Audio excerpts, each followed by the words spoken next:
Practice starter episode number 3। तो episode 3 की starting में हम देखते हैं कि लिटिल बिन के गले पे चाकू रखा होता है और ये रखी होती है नकाबपोश लड़की, और वो कहती है कि मुझे वो मोती लौटा दो। यहाँ पे जो मिस मई होती है वो कहती है कि वो मोती तो मुझसे खो गया। तो नकाबपोश लड़की कहती है कि मुझे वो मोती चाहिए, जल्दी ला कर दो। तो वो कहती है कि ठीक है, तुम कहोगी तो मैं मोती तुम्हारे लिए ढूंढूंगी। तो वो कहते हैं कि पागल लड़की, तुम लोगों ने मुझसे 1000 चांदी के सिक्के लिया और बदले में कह रहा हो कि मोती खो गया। यहाँ पे जो मिस मई होती है वो उसे धमका देते हुए कहती है, मतलब जो लॉकेट होता है ना वो दे देती है, कहती है कि ये लॉकेट लो, तुम्हारे 1000 चांदी के सिक्के के बदले में, और तुम्हें पता है ये बहुत ही ज़्यादा कीमती है। तो नकाबपोश लड़की कहती है पागल हो क्या, मुझे बस वो मोती ही चाहिए, अगर मुझे मोती नहीं मिला तो मैं इस लड़की को मार डालूंगी, और वैसे भी तुम इतना क्यों फिक्र कर रही हो इस लड़की के बारे में। तो यहाँ पे मिस मई कुछ बताने जाने वाली होती है, तभी उसके तीनों डैडी उसे पकड़ लेते हैं और चुप कराते हैं। इसके बाद से नकाबपोश जो लड़की होती है वहाँ पे कुछ धुआं सा करके वहाँ से भाग जाती है लिटिल बिन को लेकर, जिसके बाद से उसके डैडी, मतलब जो लिटिल बिन के डैडी होते हैं, वो समझाते हैं मिस मई को कि तुम क्या जाने वाली हो उसे बचाने के लिए। तो मिस मई कहती है हाँ मुझे बचाना ही होगा। तो उसके डैडी कहते हैं बिल्कुल भी नहीं, देखो तुम, मुझे हम लोगों को पता चल गया कि तुम लिटिल बिन हो, तो तुम उसके लिए ये सब नहीं कर सकती, तुम अपनी जान खतरे में क्यों डाल रही हो। तो यहाँ पे मिस मई कहती है कि देखो मुझे जाना होगा क्योंकि उसके पास मेरा शरीर है, मुझे अपना शरीर वापस लेना है और उसको वो मोती लौटाना ही होगा। और कहती है कि मैं उस मोती को ढूंढने जा रही हूँ और सब कुछ पता लगा के उसे दे दूंगी। आगे हम महाराज को देखते हैं कि जो राहत के लिए कार्यालय बनाया गया होता है उसी के बाहर बैठ के चाय पी रहे होते हैं और मूंगफलियों का जोड़ा बना रहे होते हैं। भाई डोंगसी से कहता है कि डोंगसी देखो ना, हम लोग कार्यालय के बाहर 1 घंटे से बैठे हैं, क्या हम लोग अंदर नहीं जा सकते। डोंगसी महाराज से कहते हैं कि महाराज हम लोग यहाँ पे बैठे हैं, तो क्या आप कहे तो मैं कार्यालय में जाके जांच पड़ताल करके कुछ खबर लेकर आऊँ। तो महाराज कहते हैं कि वैसे नाइन भाई, ऐसा लगता है कि तुम बहुत जल्दी यहाँ से जाना चाहते हो। मैंने देखा है कि महल में जब से तुम जुओं के आगे पीछे घूमने लगे हो तब से ऐसा लगता है कि तुम काफी बदल गए हो। तो वो कहता है नान भाई नहीं महाराज ऐसी बात नहीं है, चलिए चाय ही पीते हैं। तो ये लोग चाय पी रहे होते, तभी अचानक से महाराज कहते हैं जुओ तुम यहाँ हो। तभी यहाँ पे नान उनके साथ जो डोंगसी बैठा होता है वो भी कहता है नमस्कार जुओ। तो यहाँ पे नान भाई खड़ा हो जाता है देखने के लिए, लेकिन वहाँ पे कोई नहीं होता है। ये सब तो महाराज और डोंगसी जानबूझ के कर रहे होते हैं ताकि नान भाई को चिढ़ाया जा सके। जिसके बाद से हम देखते हैं कि कार्यालय से कुछ लोग निकल रहे होते हैं, कार्यालय के आदमी चारों ओर देखते हुए फिर दरवाजा अंदर से बंद कर लेते हैं। उसके बाद से महाराज डोंगसी से कहते हैं कि डोंगसी जाकर तैयारी करो और जाकर 2 जामुन लाओ जो कि मीठे जामुन होते हैं। तो यहाँ पे नान भाई कहता है कि महाराज आप पहले इतनी सारी मूंगफलियाँ खा चुके हैं, 1 घंटे से चाय वाय पी रहे हैं, तो फिर क्या आपको लगता है कि आप जामुन खा लेंगे। तो वो कहता है, महाराज कहते हैं कि तुम चिंता मत करो, वो जामुन हमारे खाने के लिए नहीं है, पर कार्यालय में जाने से पहले हम वो जामुन दिखाएंगे जिससे वहाँ पे हमें एंट्री मिलेगी और जामुन के साथ ही हमारा वहाँ पे काम होगा। तो यहाँ पे नान भाई कहता है कि महाराज मुझे तो लगा था बस आप यहाँ पे चाय पी रहे हैं, लेकिन आप तो बहुत चीज़ों पे नज़र रखे हुए हैं। तो महाराज कहते हैं हाँ बिल्कुल, मैं तुम्हारी तरह नहीं हूँ ना। तभी वहाँ पे डोंगसी आता है 2 मीठे जामुन लेकर, और वो लोग अंदर कार्यालय वालों के पास जाते हैं और उनका जो आदमी होता है वो बाहर आता है और जामुन मतलब मीठा जामुन लेने के बाद महाराज से कहता है ऐसा लगता है कि आप शायद पहली बार यहाँ पे आए हैं इस कार्य के लिए। तो महाराज कहता है कि हाँ तुमने सही समझा, मैं पहली बार ही आया हूँ। तो आदमी कहता है कि ठीक है आप चिंता मत कीजिए, आपके साथ कुछ भी गलत नहीं होगा, बस मेरा अनुसरण कीजिए, मेरे पीछे पीछे आइए। उसके बाद से हम देखते हैं कि ये लोग यहाँ पे खड़े होते हैं, तभी हम देखते हैं कि नकाबपोश लड़की जो होती है वो लिटिल बिन को लेकर वहीं पे आती है। महाराज को देखकर कहती है कि तुम भी यहाँ हो, चलो अच्छा है, मुझे पता नहीं था कि इसकी किस्मत इतनी अच्छी होगी। तभी हम देखते हैं कि यहाँ पे जो नकाबपोश लड़की होती है वो लिटिल बिन को लेकर एक तरफ से जाने लगती है छिपते छिपाते हुए, और पीछे पीछे छिपते छिपाते हुए यहाँ पे मिस मई भी आ जाती है और वो देखती है एक कमरे में जाते हुए, तो जैसे वहाँ देखती है तो कुत्ता भौंकने लगता है।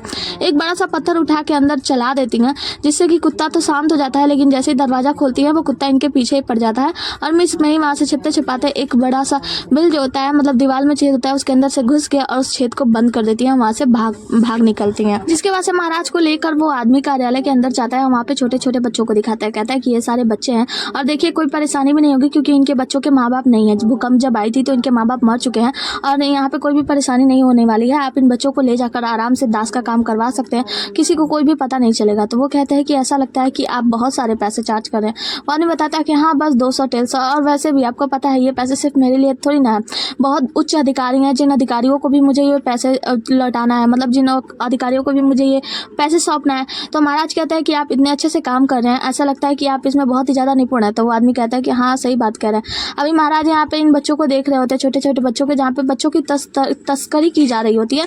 दूसरी तरफ हम देखते हैं कि महाराज पर्दे के पीछे से देखते हैं कि मिस मई यहीं पे आई हुई हैं। तो वहाँ पे नान भाई से कहते हैं कि नान भाई मेरे साथ चलो, और वहाँ से मिस मई से मिलने के लिए चले जाते हैं। कहते हैं कि मिस मई तुम यहाँ पे क्या कर रही हो। मिस मई कहती हैं कि महाराज आप यहाँ क्या कर रहे हैं, वैसे मैं यहाँ पे कुछ कार्य के लिए आई थी। तो महाराज कहते हैं अच्छा कुछ कार्य, कौन सा कार्य। तो वो कहती है कि मैं यहाँ पे आपदा पीड़ितों से मिलने के लिए आई थी। तो महाराज कहते हैं अच्छा ऐसी बात है। तो वो कहते हैं कि हाँ। वैसे पूछते हैं कि वैसे महाराज मुझे आपसे एक बात पूछनी थी, क्या कल रात आपने एक मोती देखी जो कि काली सी थी, अजीब अजीब सी भद्दी सी।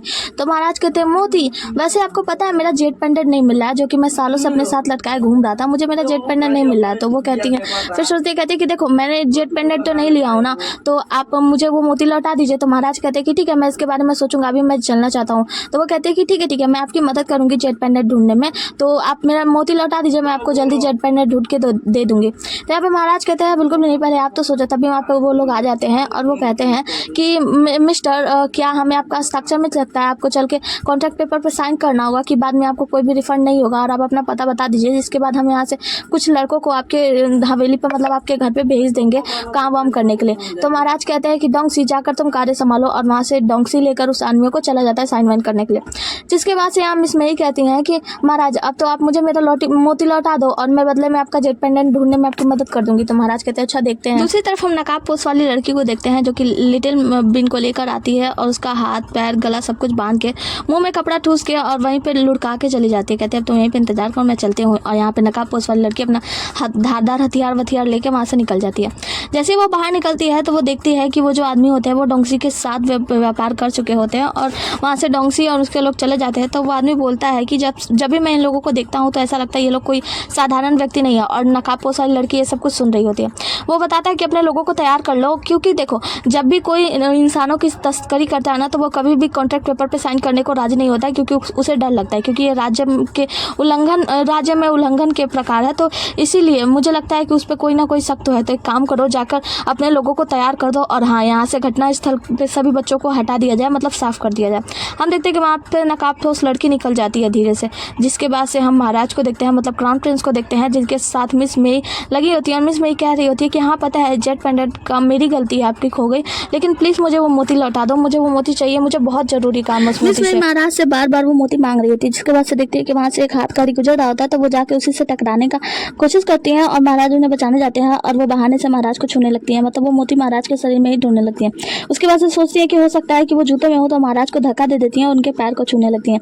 मतलब वो मोती ढूंढने का पूरा फुल प्रयास कर रही होती है, महाराज के कहीं कपड़ों में या जूते में छुपाए हुए हों। उसके बाद से महाराज उनको टांग देते हैं और कहते हैं कि तुम क्या मेरे साथ कोई गेम खेल रही हो। तो मिस मई कहती है नहीं महाराज ऐसी बात नहीं है, मैं आपके साथ गेम कैसे खेल सकती हूँ। तो महाराज कहते हैं अच्छी बात है, तो फिर अब मेरा पीछा मत करो, और महाराज वहाँ से जाने लगते हैं। जिसके बाद से मिस मई क्या करती हैं, वहाँ पे जो पानी का मटका होता है, मतलब वो एक नहर होता है, उसमें से बाल्टी वाला पानी निकालती हैं और रस्सी से लेकर महाराज के ऊपर फेंकने जाती है। तभी हम देखते हैं कि वहाँ पे नकाब पोस्ट काले कपड़ों वाली जो लड़की होती है वो महाराज के ऊपर हमला करती है, लेकिन उस बाल्टी की वजह से बच जाते हैं महाराज। जिसके बाद से नकाब पोस्ट दोबारा से अपना हमला करने के लिए जाती है और फिर उससे मिस मई जो होता है वो बाल्टी महाराज की तरफ फेंकती है ताकि महाराज के ऊपर पानी पड़ जाए तो महाराज को कपड़े उतारने पड़ेंगे। लेकिन इसके बाद से भी महाराज बच जाते हैं और उसके बाद से महाराज जो होते हैं वो अपना हथियार निकालते हैं और हमला करने लगते हैं। जिसके बाद से मिस मई सोचती है कि यार दो बार ये बच गया पानी से, ये शरीर कितना ज़्यादा बेकार है। जिसके बाद से महाराज आते हैं मिस मई के पास और वो बाल्टी का जो पानी होता है वही उठाकर नकाब पोस्ट लड़की के ऊपर फेंक देते हैं और मिस मई को वहाँ से जाने के लिए कहते हैं कि जल्दी चलो तुम यहाँ पे, क्योंकि राहत वाले लोगों से मिलने के लिए आई थी, अब हमें जाना होगा। महाराज वहाँ से मिस मई को लेकर जाने लगते हैं और नकाब पोस्ट लड़की तो धरी की धरी रह जाती है।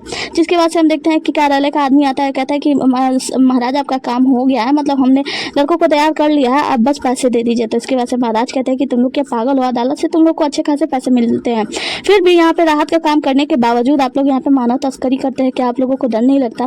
तो आदमी कहता है कि देखिए हमें मजबूर मत कीजिए कुछ करने पर, तो हमें जो हमारे जो पैसे बनते हैं वो हमारे पैसे दे दो। तो महाराज कहता है ऐसा बिल्कुल भी नहीं होगा। तभी वो आदमी जो होता है अपने आदमियों के साथ तैयार हो जाता है, कहता है कि ठीक है फिर पिटने के लिए तैयार हो जाओ, ऐसा लगता है कि आप यहाँ से बाहर नहीं जाना चाहते। और यहाँ पे इनके सारे आदमी जो होता है वो डंडा वंडा लेके खड़े हो जाते हैं। मिस मई कहती है कि अब मुझे जाना होगा क्योंकि मैं किसी जरूरी काम से आई थी, मेरा वो काम हो चुका है, मैं जा रही हूँ। महाराज कहते हैं कि क्या तुम अभी जा रही हो यहाँ से, और उन्हें पकड़ लेते हैं, मिस मई को जाने नहीं देते। क्राउन प्रिंस कहते हैं कि अगर तुम आहत नहीं होना चाहती और चाहती हो तुम्हें चोट ना लगे तो यहीं पर रुको। उसके बाद से सारे लोग उनके पे हमला कर देते हैं और महाराज सबको मारने लगते हैं। जिसके बाद से मिस मई को देखते हैं वो आराम से कैंची उठाते अपने सर को रखते हैं, कहती है कि मुझे जल्दी जाना होगा और उसे ढूंढना होगा। और मिस मई वहाँ से निकल जाती है और यहाँ पे लोगों की पिटाई चल रही थी, महाराज सबको कूट रहे होते हैं।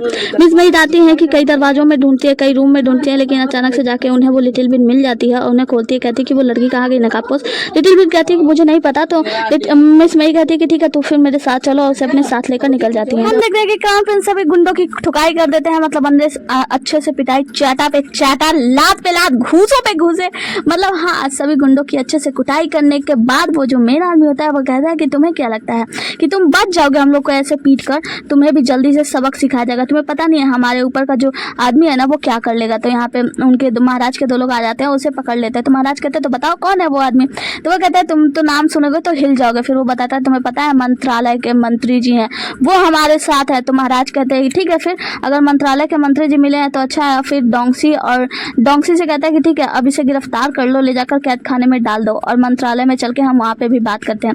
जिसके बाद हम देखते हैं कि ये आदमी लोग यहाँ पे कैद हो जाते हैं और इन लोगों को लेके जाते हैं। महाराज आते हैं और अपने गाड़ी वाड़ी पे बैठ के जाने लगते हैं। जिसके बाद से हम देखते हैं कि यहीं पे होती हैं मिस मई और लिटिल बिन, और यहाँ पे मिस मई बताती है कि तुम्हें पता है मुझे ऐसा लगता है कि वो जो मोती है ना वो क्राउन प्रिंस के पास ही है। तो लिटिल बिन कहती है कि अच्छा, तो मिस मई कहती है कि हाँ अब मुझे ऐसा लगता है कि जाके उस मोती को लेना होगा और तुम्हें कुछ सोचना होगा। तो लिटिल बिन कहती है मैं कैसे सोच सकती हूँ उनके आसपास भी जाने का, क्योंकि तुम तो जानती हो ना हम दोनों का शरीर बदल चुका है, तो मैं इस शरीर के साथ राजकुमार के पास तो जा ही नहीं सकती, तो तुम्हें ही जाना होगा।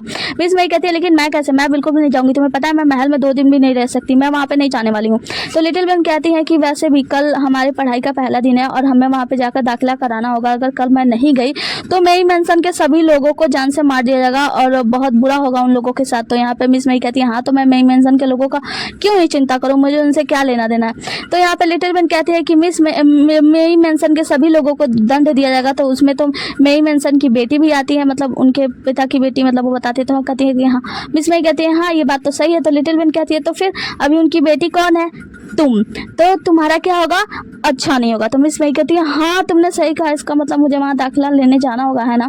तो लिटिल बिन कहती है कि हाँ बिल्कुल तुम्हें वहाँ पे जाना होगा। जिसके बाद से हम इन सभी चोरों को देखते हैं, जहाँ पे हम देखते हैं कि इन सबको तो पता चल चुका है कि इन लोगों का शरीर बदल चुका है। तो चोर लोग अपने चोरनी से, मतलब अपनी बेटी से कहते हैं कि देखो तुम्हें महल जाना होगा, अगर तुम चाहो तो वहाँ पे जा सकती हो और अपना ख्याल रखना। तो यहाँ पे एक पापा सिखाते हैं देखो महल में बहुत सारे धन दौलत होते हैं तो तुम उस पर हाथ भी साफ कर सकती हो। तो दूसरा वाला सिखाता है नहीं बिल्कुल नहीं, तुम उस पर हाथ साफ करने की मत सोचना, तुम्हें सिर्फ अपना शरीर लेकर वापस आना है और सही सलामत आना है, तुम अपने आप को कुछ भी मत होने देना।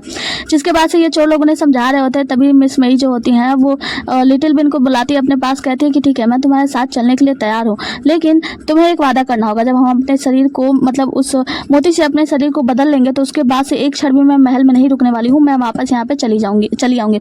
लिटिल बिन कहती है ठीक है जैसा तुम कहो, हमें मंजूर है। आगे हम चिंग को देखते हैं, जहाँ हमें पता चलता है कि वो उस नकाबपोश लड़की से मिला हुआ है। नकाबपोश लड़की उसे वो लॉकेट देते हुए कहती है कि मैंने पता किया है और मुझे पता चला है कि वो मोती सच में उन लोगों से खो गई है। तो यहाँ पे जिंक्सी कहता है कि ठीक है तुम चिंता मत करो, हम जल्दी उस मोती के बारे में पता लगा लेंगे और हमारा यही काम है कि हमें जल्दी से जल्दी अपनी राजकुमारी को ढूंढना होगा, मतलब ये लोग किसी राजकुमारी को ढूंढ रहे हैं।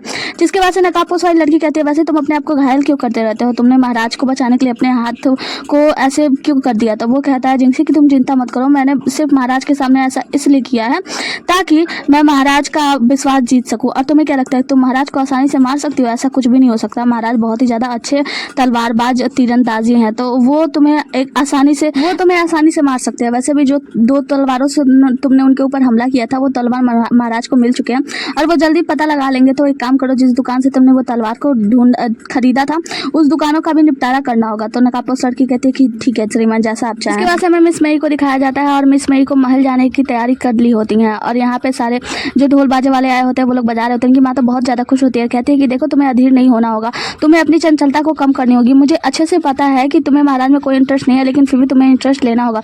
और उसे गाड़ी में बैठा रही होती है और यहाँ पे मिस मई तो बहुत जल्दी कर रही होती है कि मुझे जल्दी जाना है, छोड़ो, और अपनी माँ का हाथ छुड़ा लेती है। उनकी नौकरानी कहती है कि मिस क्या आप मुझे छोड़ के जा रही हैं, क्या आप मुझे पसंद नहीं करती, आपका वहाँ पे कौन ख्याल रखेगा। लेकिन वो इन सब बातों पर ध्यान नहीं देती और जाके गाड़ी पर बैठ जाती है।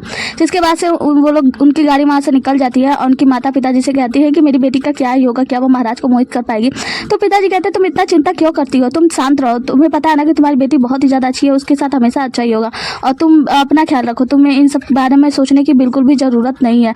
और वो अपनी पत्नी को सांत्वना देते हैं। जिसके बाद से हम मिस मई को देखते हैं जो कि गाड़ी में बैठ जाती हैं और उसके बाद से अंदर से निकालती हैं लिटिल बिन को। लिटिल बिन उसी गाड़ी में छिपी होती है। जिसके बाद से हमें सीन दिखाया जाता है जिंक्सी पैलेस का और यहाँ पे बाई ये जो होता है अभी भी कोई गणना कर रहा होता है। तभी यहाँ पे उनका एक आदमी आकर बताता है कि क्राउन प्रिंस आपसे मिलने के लिए आए हैं।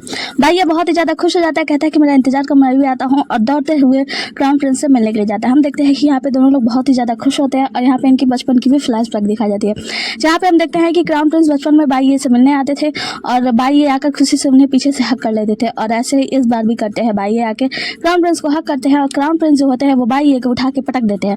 ये इन दोनों की बचपन के मिलने का तरीका होता है, जिसके बाद से बाई कहता है कि तुमने फ्रेम किया और वो कहते हैं तुमने फ्रेम किया। दोनों बहुत ही ज़्यादा खुश रहते हैं। हमें पता चलता है कि आज बाई का बर्थडे है, तो इसीलिए क्राउन प्रिंस उन्हें बर्थडे विश करते हैं और उनके लिए तोहफा लाते हैं। जहाँ पे बाई कहते हैं कि आपका बहुत बहुत शुक्रिया, तो क्राउन प्रिंस कहते हैं कि तुम खुश नहीं लग रहे हो, तुम्हारा तोहफा तुम्हें पसंद नहीं आया, तो तुम कहो तो मैं इसे वापस ले जाता हूँ। तो क्राउन प्रिंस कहते हैं नहीं मुझे चाहिए, और वो बहुत ही ज़्यादा खुश हो जाते हैं तोहफा पाकर। क्राउन प्रिंस को बाई कहते हैं कि ठीक है आओ मेरे साथ बैठो, चाय वाय पीते हैं।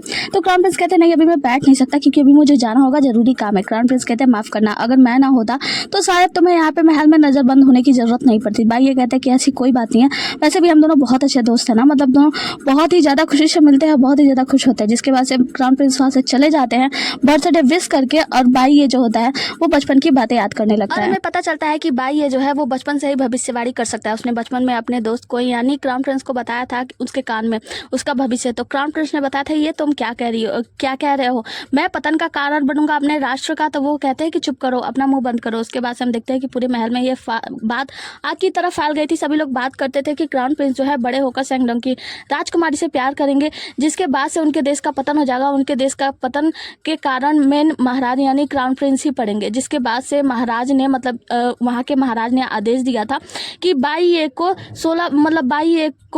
16 वर्षों तक जब तक ना हो जाए तब तक नज़रबंद कर दिया जाए, और वो सितारों से बातें नहीं कर सकते, मतलब सितारों के बारे में पढ़ाई जो भी करते हैं उन्हें रोक दिया जाएगा, और महल में अफवाह फैलाने वालों को सबको जान से मार दिया जाएगा। जिसके बाद से यही हुआ था, और उस बेचारे प्यारे से छोटे से बाई को कैद कर दिया गया था, और महल में सभी अफवाह फैलाने वाले लोगों को जान से मार दिया गया था। जिसके बाद से हम बाई को देखते हैं और वो आज बड़ा हो चुका है, और वो कहता है कि क्राउन प्रिंस आप चिंता मत करो, मैं आपके ऊपर लगाए हुए इस श्राप को जरूर हटाऊंगा, मैं इस कहानी को मिटा दूंगा और मैं सब कुछ ठीक कर दूंगा। आगे हम महारानी को देखते हैं जो कि अपने बेटे को यानी क्राउन प्रिंस को डांट लगा रही होती है। कहती है कि तुम ये सब क्या कर रहे हो, तुम पागल हो गए हो क्या? तुम्हें पता है ना कि सारे मंत्रीगण वैसे भी तुम्हारे साथ नहीं है, वो सभी मंत्रीगण तो एक मौका ढूंढ रहे हैं तुम्हें यहाँ से निकालने का, और तुम आज एक मंत्री को बर्खास्त कर दिए हो। तो यहाँ पे उनके बेटे बताते हैं कि माँ तो मैं क्या करूँ बताओ, अगर मैं ये देखता रहूँ कि जो मंत्रीगण हैं वो बुरा कार्य कर रहे हैं तभी मैं उनका साथ दूँ, बस इसलिए क्योंकि मुझे राजा बनना है।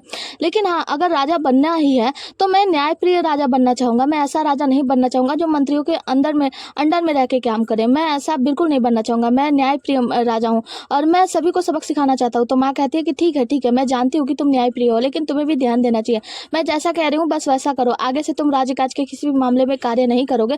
और कल ही वहाँ पे सारी औरतें महिलाएं आ रही हैं स्कूल में दाखिला लेने के लिए, तुम्हें भी वहाँ पे जाके दाखिला लेना है और बस शांति से अपना कार्य करना है वहाँ पे, और तुम्हें राज्य का कोई भी कार्य नहीं करना है। उनके बेटे क्राउन प्रिंस कुछ बोलते इससे पहले महारानी कहती है बस जैसा मैंने कह दिया बस वैसा ही होना चाहिए और जाओ यहाँ से। उसके बाद से क्राउन प्रिंस महारानी को प्रणाम करते हैं, वहाँ से निकल जाते हैं। आगे मैं यूशान को देखते हैं जो कि खुद खाना खा रही होती है कबार और कहती है लिटिल बिन को कि तुम भी खाओ ना, ये बहुत ही ज्यादा टेस्टी है। लिटिल बिन कहती है तुम्हें ऐसा नहीं खाना चाहिए और वैसे भी मैं किसी दूसरे के बर्तन में नहीं खा रही, तो तुम भी मत खाओ क्योंकि तुम अभी मेरा शरीर इस्तेमाल करी हो। यहाँ पे जो और राजकुमारी होती है वो कहती है कि ये कैसी राजकुमारी है जो खुद खाए जा रही है और नौकरानी को मना रही है। अगर हम नहीं देखते ना, मतलब हमें नहीं पता होता कि ये मेई मेंशन से है, तो हमें तो लगता है कि ये किसी सड़क वाली बाजार वाली है। उसके बाद से यहाँ पे हम देखते हैं कि मतलब सॉन्ग आते हैं और सॉन्ग आते ही यहाँ पे कहते हैं कि सॉन्ग आ गए हैं, तो सॉन्ग आके जैसे ही खड़े होते हैं सभी राजकुमारी होती है जाके उनके सामने खड़ी हो जाती हैं। हम देखते हैं कि यहाँ पे जो मिस मेई होती है ना वो मिठाई खा रही होती है अभी भी, तो यहाँ पे सॉन्ग आकर कहते हैं कि आप लोग का संस्कार किधर गया, आप लोगों ने प्रणाम नहीं किया। तो सभी राजकुमारियां मिस्टर सॉन्ग को प्रणाम करती हैं और वैसे तो ये एक हिजड़े हैं। उसके बाद से वो बताते हैं कि ठीक है आइए आप लोगों का कार्यक्रम स्टार्ट करते हैं। जैसे ये लोग बाहर लेकर जा रहे होते हैं तो हम देखते हैं कि मिस मेई जो होती है ना कुछ मिठाइयां जो होती है अपने कपड़ों में छिपा लेती है। सॉन्ग इन लोगों को बाहर ले जाते हैं और कहते हैं कि महारानी बहुत ही ज्यादा खुले विचार वाली है, इसलिए आप लोग बहुत ही ज्यादा भाग्यवान है कि महाराज के साथ यानी क्राउन प्रिंस के साथ आप सभी को पढ़ने का मौका मिल रहा है। तो आप लोगों को पढ़ना है, ध्यान लगा के कोई भी गड़बड़ नहीं करनी है। उसके बाद से कुछ कपड़े दिखाते हुए बोलते हैं कि आप लोग के विद्यार्थी वाले कपड़े आप लोगों को पहनना है और सबसे पहले आप लोगों की पेंटिंग बनाई जाएगी और उसमें 2 बालियां होती है। तो एक राजकुमारी कहती है ये क्या है, तो यहाँ पे मेई मेंशन की जो होती है मिस मेई वो कहती है कि ये बालियां हैं और किस चीज की बालियां हैं, ये धान की बालियां, और क्या तुम्हें इतना भी पता नहीं है। तो जो यून सॉन्ग होते हैं वो कहते हैं कि आप बहुत ही ज्यादा समझदार है महारानी, इसीलिए आपको बहुत ज्यादा पसंद करती हैं। उसके बाद से कहते हैं कि आप लोग ये सब कपड़े पहन के तैयार हो जाइए, जिसके बाद से आप लोगों की पेंटिंग बनाई जाएगी और आप लोग एक अलग सा मुद्रा बना के रखिएगा, जिसके वजह से ये पेंटिंग तैयार होने के बाद महल में रखवाई जाएगी। उसके बाद से सभी अपने अपने कपड़े वपड़े पहन के आती हैं, स्टाइल दिखाती है। हम देखते हैं कि सभी राजकुमारियां यहाँ पे तैयार होकर आती हैं, नए अपने अपने ड्रेस के साथ स्टाइल दिखा रही होती है। जिसके बाद से एक राजकुमारी का हेयर पिन जाता है और एक राजकुमारी के पीछे में छिप जाता है, उन्हें दर्द भी नहीं होता। सभी लोग कहते हैं कि ये सब क्या है, मतलब इसका पीछे का ऐसा फूला हुआ है उस पर दर्द भी नहीं नहीं हो रहा है क्या। तो हमें पता चलता है कि ये अपना हिप को ज़्यादा फूला हुआ दिखाने के लिए पीछे कुछ गद्देदार चीज़ें छिपाई होती है। जिसके बाद से हम देखते हैं कि एक नौकरानी आती है, उनके पीछे से वो पिन निकाल देती है और ये जो अपने पीछे छिपाई होती है वो तो बेचारी शर्मा ही जाती है। जिसके बाद से हम देखते हैं कि यहाँ पे सभी लोगों को कहते हैं यून सॉन्ग कि अब चलो, अब आप लोगों का पेंटिंग बनाने का टाइम आ गया। सभी लोग यहाँ पे अपना स्टाइल लेकर बैठ जाते हैं। जिसके बाद से हम देखते हैं कि जो मिस मेई होती है ना, वो तो बहुत ही ज़्यादा उनको ईचिंग हो रही होती है। गेहूँ की बालियाँ उनके कपड़ों में होती है तो वो बहुत ही ज़्यादा खुजली कर रही होती है और वो गेहूँ की बालियाँ गिरा देती हैं। यून सॉन्ग आते हैं और कहते हैं कि आप पागल हो क्या, ये महारानी के द्वारा चुने गए कपड़े हैं, किसी को कोई परेशानी नहीं है, तो आपको परेशानी क्या है। तो वो कहती है मैं क्या करूँ, ये कपड़ों में बहुत ज़्यादा खुजली होती है और कुछ तो है कीड़े जो कि मेरे शरीर में घुस गए, मुझे बहुत ज़्यादा इचिंग हो रही है और मैं नहीं कर सकती ऐसा। तो सॉन्ग कहते हैं कि महारानी ने चुना है और देखो किसी को कोई परेशानी नहीं है। तो यहाँ पे जो मिस मेई होती है वो कहती है ठीक है अभी दिखाती हूँ कैसे परेशानी नहीं है, और जाती है एक राजकुमारी के नाक में वो बालियाँ डालने लगती है जिससे उस राजकुमारी को छींका जाती है। वो कहती है देखो देखो इसे भी परेशानी है, और जाके अभद्र तरीके से वहाँ पे चेयर पर बैठ जाती है। तो मिस्टर सॉन्ग कहते हैं कि आप इतनी ज़्यादा अहंकारी क्यों हो, आप ऐसे अहंकार सा व्यवहार ना करो, आपको ये फोटो बनवानी होगी क्योंकि ये महारानी को भेजवाना है। तो वो कहती है तो मैं क्या करूँ, ये आप लोगों की परेशानी है। तभी हम देखते हैं कि यहाँ पे आती है लिटिल बिन और कहती है कि मिस्टर सॉन्ग वैसे कोई ज़रूरी तो नहीं है ना कि ये पेंटिंग यही लोग बनाए, ये पेंटिंग मैं भी तो बना सकती हूँ। तो मिस्टर सॉन्ग कहता है लेकिन आप कैसे बना सकती हो, तुम तो एक नौकरानी हो। और यहाँ पे बाकी सारी राजकुमारी हंसने लगती हैं, कहती है कि ये बेकार से नौकरानी क्या पेंटिंग बनाएगी। तो कहती है लिटिल बिन आप चिंता मत करो, मैं पेंटिंग बना सकती हूँ अगर आप इजाज़त दो। तो मिस्टर सॉन्ग कहते हैं ठीक है, अगर कोई पेंटर मना कर देता है पेंटिंग बनाने के लिए तो हम महारानी को वो पेंटिंग नहीं भेज सकते। तो वो कहती है कि ठीक है आप चिंता मत करो, मैं पेंटिंग बना दूंगी और मैं महारानी के लिए अच्छी पेंटिंग बनाऊंगी, आप बिल्कुल भी चिंता मत करो। तो मिस्टर सॉन्ग कहते हैं कि ठीक है फिर इसे आजमा लो, और मिस्टर सॉन्ग वहाँ से चले जाते हैं। जिसके बाद से जो मिस मई होती है वो कहती है क्या तुम ये काम कर लोगी।